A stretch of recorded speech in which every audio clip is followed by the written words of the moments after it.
Olá, amigos aprendizes do Evangelho. Estamos aí de novo nos inspirando nos comentários do Emmanuel, do Evangelho, para aprender um pouco mais.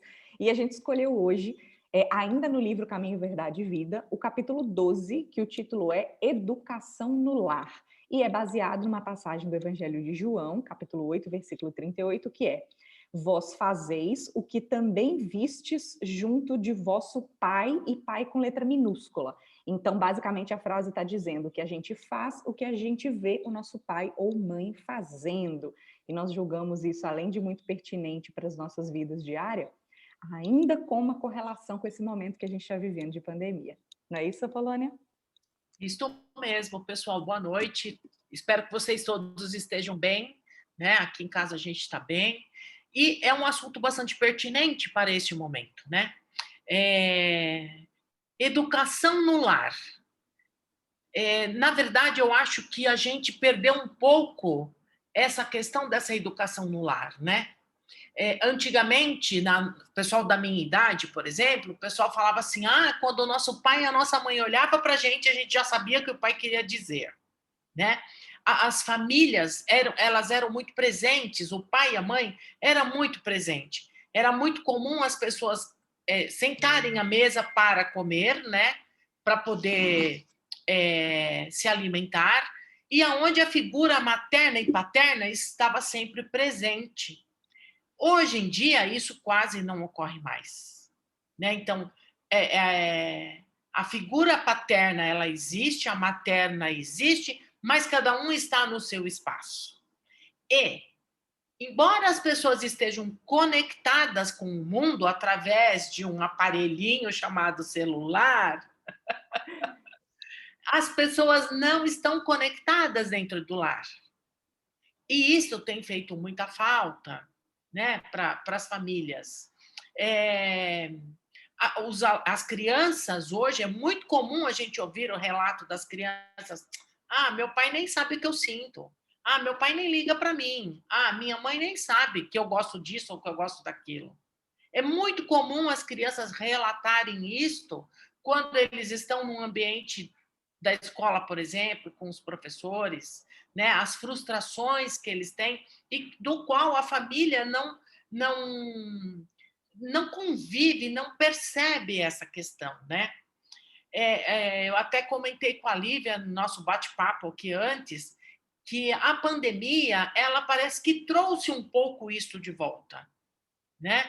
Das famílias poderem se enxergar um pouco mais, se ver um pouco mais. Então, como a gente trabalha em escola, eu trabalho em escola com crianças menores, né? A gente tem alguns relatos que as famílias descobriram que os filhos têm algumas dificuldades de aprendizagem. E é muito interessante isto, né? Muito interessante. E não foi só uma mãe que veio trazer esta informação, né? Na minha escola, por exemplo, acho que a gente tem uns 4 casos de mãe que falou assim: olha, eu iniciei agora um tratamento com meu filho porque eu descobri que ele é autista. Aí você pergunta, mas como você descobriu que ele é autista? Nas aulas, né? Nas aulas remota, porque eu falo com ele, ele não entende, ele está sempre muito para voado, ele está muito fora de si, não está em sintonia, então a gente percebe aí, descobri que ele tem alguma dificuldade. E fui pesquisar, e aí levei no neuro, e lá a gente chegou à conclusão que ele tem um grau de autismo. De verdade, eu fiquei muito surpresa e fiquei bastante feliz de ver que a mãe percebeu, né? E aí a gente vai e pergunta, mas ele estava em que tipo de escola, mãe? Estava em escola pública? Estava em escola particular? Não, ele estava em escola particular. Eu falei, e nunca ninguém te chamou em relação a isto? Não, nunca ninguém me informou. A gente percebia que tinha lá uma dificuldade de aprendizagem, mas a gente falava na escola e eles falavam, não, isso vai melhorar, isso vai passar, isso vai aquilo. Enfim, então eu acho que a pandemia ela trouxe de volta este olhar da família, né? É lógico que ainda não é em todos os lares, né? mas eu tenho para mim que as famílias precisaram começar a reaprender a conviver junto, dentro do lar, talvez sentar para se alimentar na mesma mesa, entendeu? Eu acho que isto é muito benéfico, né? Muito positivo. Porque, assim, eu me lembro que eu tenho aí, vou fazer 40 e poucos anos de casada, né? Mas quando eu me casei, e eu moro do lado da minha família, do meu pai, né, que hoje já não está mais presente aqui nessa encarnação, em minha mãe, mas assim, o que eu mais senti falta na época foi sentar com meus pais para almoçar, para jantar com eles. Porque era o momento que a gente conversava. Então eu me lembro que quando eu vim para minha casa e eu falava para o meu marido, nossa, eu sinto uma falta de estar sentada ali na mesa com meu pai, com a minha mãe, para a gente conversar, para a gente, sabe? Então é uma pena que as famílias hoje não têm essa vivência, né? Não tem essa ligação. E aí, então, não se conhece o íntimo, né? A criança acaba por ser muito esperta, por ter muita. Porque hoje a criança ela nasce muito inteligente. Com Mas, acesso à informação que tem desde pequeno. exato. E eles já nascem sabendo como que usa o celular, né? Porque você pega um bebê de 8 meses que ele já sabe e bota o celular aqui ou fica digitando, porque ele sabe que é para isso que ele tem que fazer. E aí, só que essa inteligência que eles trazem precisa ser moldada na questão da moralidade, a questão dos valores. E qual é a finalidade dos pais, do pai e da mãe? É botar valor, é fazer com que essas crianças tenham a parte moral desenvolvida, porque a inteligência eles já têm. Ainda que uma criança venha a ter um grau de autismo, né, como a gente tem visto muito, isso está sendo assim muito frequente né, mas eles são inteligentes. Eles têm uma sacada, eles têm uma inteligência que é fora do comum, E sem né? falar que essa parte da inteligência é muito mais fácil ser provida pela escola. Agora, Exato. deixar para a escola o ensino moral, que tem que ser fortalecido em casa, desde os primeiros dias de vida, e principalmente pelo exemplo, não dá para Exato. deixar isso para a escola. Não, não tem como. Então, por isso, essa formação do caráter moral. Já aproveitando para comentar que você falou assim, que o efeito que a pandemia trouxe de reparar isso, né? E a gente enxerga a pandemia como um momento muito desafiador, mas o Emmanuel, nesse capítulo, ele já alertou, porque ele comentou como é que estava essa falta de estrutura moral dentro dos lares, que estava se perdendo, e ele diz: a coletividade, porém, cedo ou tarde, será compelida, ou seja, obrigada a reajustar seus propósitos. Então, veio a pandemia para dar uma chacoalhada na estrutura de como estava a família. Porque o Rossandro comenta muito, né? Antigamente tinha até uma imposição de medo, né? O pai olhava, o filho já ficava quietinho, e realmente, na maioria das famílias, o diálogo era muito pouco, né? Só que agora a gente vai para o oposto, o outro oposto extremo, que é o pai tratar o filho como amiguinho. E aí não tem aquela imposição de superioridade necessária para aquele que está começando a trilhar a vida aqui. Tem gente que comenta, né, que a criança é um livro em branco a ser escrito, e alguns educadores ficam malucos com isso, né, porque não, a criança tem muita coisa de si, ela não é um livro em branco que você vai colocando as coisas dentro, e eu tanto concordo com isso, quanto isso é reforçado pelo Espiritismo, que a gente sabe que o nosso filho, ele é um espírito, talvez muito mais velho que a gente, muita experiência, mas existe um motivo para a reencarnação se dar com um serzinho todo fragilizado, que depende dos pais para sobreviver. Não diz que o filhote do ser humano, né, o bebê, é o único ser da natureza que não sobrevive sozinho, que os outros filhotes da natureza sobrevivem e o nosso não? Então é porque ele precisa dessa condução. E a gente sabe no Espiritismo que os primeiros anos de vida são os mais propícios a gente plantar a semente, mostrar o direcionamento. Ainda existe um conflito hoje em dia, que as pessoas cismam com as coisas, né? De falar assim, não, eu não quero por exemplo, a gente fala muito da evangelização, né? Da importância da evangelização. E não precisa ser espírita, espiritualização é o que precisa ser colocado, que são os valores morais. Que aí tem muitos pais que falam, não, eu não quero ditar para o meu filho que religião que ele tem que ser, ele tem que decidir isso depois. Só que se os valores morais não forem implantados, ainda quando criança e na juventude, quando ele fizer 18, como ele não vai ter base nenhuma, por que é que ele vai procurar alguma religião? Por que é que ele vai fazer alguma busca nesse sentido se ele não ouvir desde cedo sobre? E ainda tem o outro ponto, né, que é uma outra forma de falar o que a frase de João, que inclusive é uma frase do Emmanuel que eu gosto muito, que é: o conselho convence, mas o exemplo arrasta. Então também não adianta os pais falarem uma coisa e fazerem outra. Não adianta falar, sai do celular se os pais passam o dia inteiro impregnados na tecnologia. Então, realmente, a tecnologia está aí para um acesso à informação absurdo, mas isso não basta. Eles precisam entender como filtrar as informações, eles precisam de segurança, eles precisam de diálogo. Então, os pais precisam ser amigos, na medida do possível, mas sem passar a mão na cabeça para o que não está errado.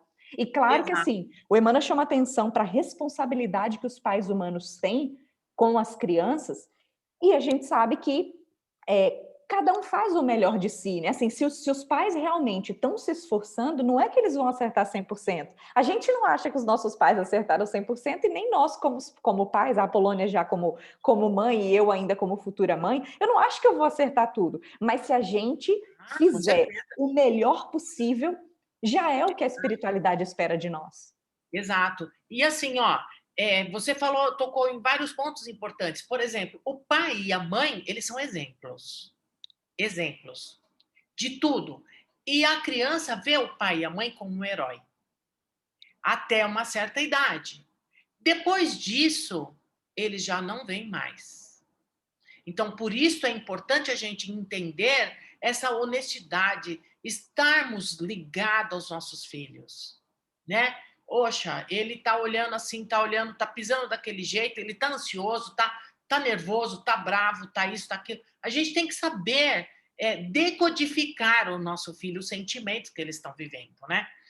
E aí, assim, ó, uma criança precisa de disciplina. Ela precisa de disciplina para entender que os pais, eles são autoridades. Não confundir autoridade com autoritarismo. O pediatra dos meus filhos, que hoje são adultos, eles dizem assim: filho manda até aqui. Ele chega até um determinado ponto. Daqui para cima, quem manda é pai e mãe. Né? Porque assim, senão não precisaria ter pai e mãe. A gente Exatamente. deixaria eles aí, eles fazem o que eles querem. Né? A gente está aqui enquanto pai e mãe para dizer, olha, isso você pode, isso você não pode. E ponto. E aí o Rossandro e mesmo o Divaldo diz assim, né? Que os pais colocam os filhos para fazer alemão, francês, inglês, natação, judô, esgrima e não sei o que, parará, parará. Enche a criança de fazer um monte de coisa, né? Ela tem que dar conta disso tudo. Ela tem que dar conta. Ela tem que ser o melhor, ela tem que ter as notas melhores nessas questões, mas a gente esquece de ensinar os filhos que eles precisam aprender a respeitar o próximo, a respeitar a si mesmo, a dizer não quando não quer alguma coisa, a dizer sim quando precisa, a respeitar as questões da sociedade, né? Porque se eles não se respeitarem as autoridades dos pais, eles não vão respeitar as autoridades do mundo e vão sofrer muito com isso. E aí é dessa forma que eles vão aprendendo os valores morais. E em conjunto com o lar, se o filho frequenta a evangelização infantil, olha o apoio que se Exatamente. tem. Quantas vezes a criança traz para casa uma questão que viu na evangelização infantil e isso ainda é um motivo para consolidar esse aprendizado? Pois é, então. E, na verdade, assim, Lívia, há muitas crianças que, quando você vai falar de Jesus, por exemplo, eles falam: Jesus? Quem é esse cara? Você nunca ouviu falar? Não, não sei. Você entendeu? Tem muita. Agora, Se falar da questão do demônio, eles sabem quem é. E aí você percebe que se fala da coisa ruim, mas não se fala das coisas boas, Até né? mesmo no que eles consomem de informação na internet, até mesmo nos desenhos. É mais fácil o demônio estar presente do que Jesus ou seres de Sim, luz estarem presentes. exatamente, né? Então, assim, a gente precisa prestar bastante atenção nisto e o pai e a mãe que vai achar, eu vou ser pai, eu vou ser mãe e eu vou continuar com a minha vida que eu tinha antes, não está preparado para ser pai e mãe. Não vai ter uma boa caminhada aí como pais. Exatamente, porque assim, pai e mãe são renúncia. A partir do momento que eu decido ter um filho, eu sou responsável por aquela vida. Ok? Ah, e uma coisa que meu pai sempre dizia para nós, né? Se a gente fazer desse filho uma boa pessoa, com certeza, quando ele tiver uma vida adulta, eu não vou ter que carregá-lo. Exatamente. Agora, e hoje nós estamos vivendo essa crise, né? De filhos de 40, 50 anos que estão às custas dos pais aí. Os pais estão recebendo aposentadoria, que é pouco, e ainda tem que sustentar o cara de 40, 50 anos dentro de casa. Além de estar às custas financeiramente, muitas vezes estão às custas emocionalmente, porque não conseguem lidar com seus relacionamentos, não conseguem lidar com as suas frustrações em ambientes diversos na sociedade. Ou seja, não está um ser humano formado, né? Não está um cidadão formado. Sim, e isto é uma encrenca para a sociedade. Com certeza. Porque, na verdade, você imagina você ter um filho de 40 anos dentro de casa que não consegue enfrentar as frustrações do mundo lá fora para arrumar um emprego, por exemplo. Ou de enfrentar um chefe que fala, não, aqui você não vai fazer isso, você vai fazer dessa forma. Né? Então, as frustrações que a gente traz para os filhos na infância, o dizer não para o filho na infância, serve para que eles aprendam a ser adultos mais coerentes, né? Uhum. Eles precisam ser frustrados através do não, e eu aqui não estou dizendo para vocês, pais, que a gente tem que falar não a todo momento, mas que a gente possa refletir. Olha, isso aqui é não, porque isso aqui vai te acontecer isto, isto, isto, isto. Ou, Aí o como diálogo. eu mesmo, quando eu fui confrontada com os meus filhos à adolescência, né? Eles diziam, mãe, você é velha. Mãe, você é arcaica. Mãe, você está ultrapassado. Eu me ofendia. Eu me ofendia, sabe? Eu ficava magoada, frustrada. Aí chegou uma época que eu falei, eu vou estudar um pouco isso aqui para ver como é que a gente resolve isso. Um dia eu falei para eles assim, olha, quer saber de uma coisa? Eu sou velha mesmo, sou arcaica, e você não vai fazer. Sabe por que você não vai fazer? Porque eu amo você e porque eu tenho medo que te aconteça alguma coisa. E falei para eles, não que eu acho que você vai sair por aí fazendo besteira. Não é você, porque eu te conheço. Eu te fiz pessoa, te fiz ser humano. Mas a gente não sabe lá fora com quem vocês vão estar lidando. Entendeu? E aí, quando eu assumi, eu sou velha mesmo, e pode falar o quanto você quiser, que não vai ter problema nenhum, eles pararam de falar, entendeu? E você Porque fica tranquila com a decisão. exato, exatamente, porque eles sabem como te machucar na sua questão de emocionalmente falando, né?